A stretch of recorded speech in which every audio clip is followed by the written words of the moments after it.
Just imagine रात के 2 बजे है, कल काफ़ी इंपॉर्टेंट मीटिंग है ऑफिस में एंड तुम्हारे दिमाग में बस एक ही चीज़ चल रही है, कल क्या होगा, अगर मुझे ये क्वेश्चन पूछा तो मैं इसका आंसर कैसे दूंगा, अरे अगर ये क्वेश्चन पूछा तो मेरा इसके ऊपर आंसर कोई रेडी है ही नहीं।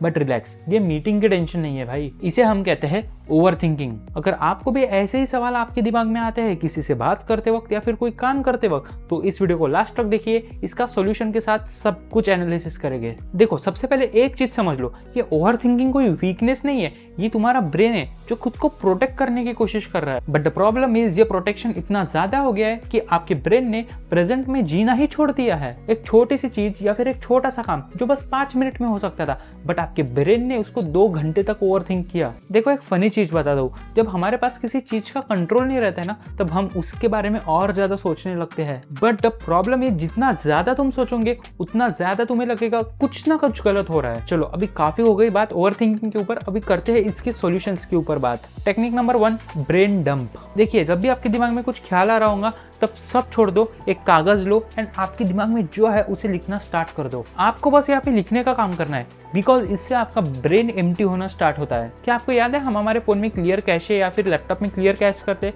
सो इसी तरह आपके ब्रेन का भी कैश यहाँ पे क्लीन हो रहा है। Technique number 2, worry window. अब आपको ये थोड़ा वियर्ड लग सकता है, बिकॉज मैं खुद बोलूंगा कि थोड़ा ओवर थिंक करिए।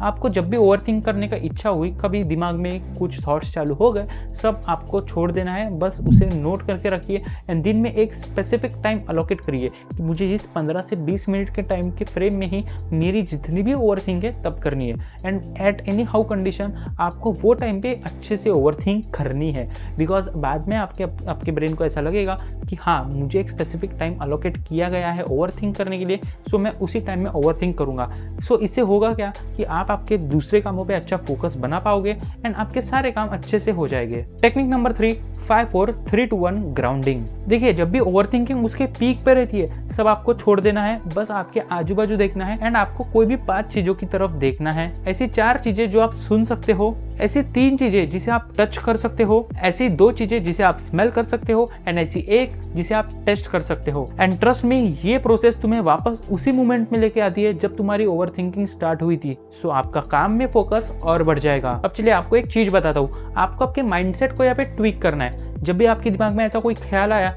सबसे पहले एक सवाल पूछिए खुद से, क्या इस ओवरथिंक से मुझे कुछ नया सीखने मिलने वाला है, या फिर इस ओवरथिंक से मेरी लाइफ में कोई बड़ा चेंज आ सकता है? एंड अगर आपका आंसर यस रहेगा देन आप इस लूप में जा सकते हो, एंड अगर नहीं रहेगा देन जो मैंने टेक्निक्स बताए उसे अच्छे से फॉलो करो। देखो, ये ओवरथिंकिंग एक रात में खत्म होने वाली चीज नहीं है, इसे अगर आपको खत्म करना है तो आपको काफी महीनों की भी यहाँ पे प्रैक्टिस लगने वाली है। सो बस मैंने जो टेक्निक्स आपको बताए उसे अच्छे से फॉलो करो and at the over of period time आपका यहाँ पे ओवरथिंकिंग का जो प्रोसेस है वो यहाँ पे कम हो जाएगा। दोस्तों, आई होप आपको ये सारे टेक्निक्स यूजफुल लगे होंगे। आपका फीडबैक मुझे कमेंट सेक्शन में शेयर करिए। मैं मिलता हूँ आपसे अगली वीडियो में। Signing off.